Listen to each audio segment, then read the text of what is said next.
Messi কাণ্ডে আগামী 8ই June ফের তলব করা হলো অরূপ বিশ্বাসকে। বিধাননগর দক্ষিণ থানায় তলব করা হয়েছে তাকে।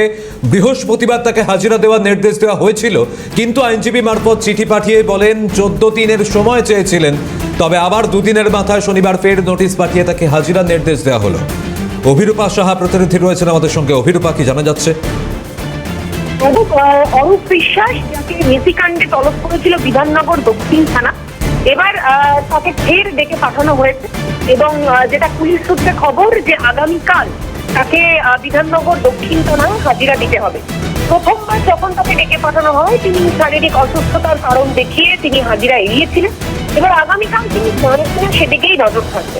তোমার মনে থাকবে গত বছর ডিসেম্বর ভারতী ক্রীড়াঙ্গনে মেসি ইভেন্টের আয়োজন করা হয়েছিল, কিন্তু সেই ইভেন্ট সম্পূর্ণ ভেস্তে যায়। লক্ষ লক্ষ টাকা প্রতারণার অভিযোগ ওঠে। যারা টিকিট কেটে পৌঁছেছিলেন এই মেসি ইভেন্টের সাক্ষী থাকতে তারা তো ভুগলে দেন এবং এই ইভেন্টের অর্গানাইজার শতদ্রু দত্ত তিনি অভিযোগ করেন এবং একাধিক অভিযোগ করা হয়েছে তার পক্ষ থেকে। তার মধ্যে মানহানির মামলা রয়েছে এবং প্রতারণার মামলা রয়েছে। সেই মামলাতেই কিন্তু ডেকে পাঠানো হয়েছে অরূপ বিশ্বাসকে।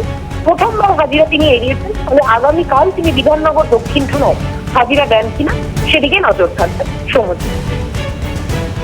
ধন্যবাদ অভিরূপা।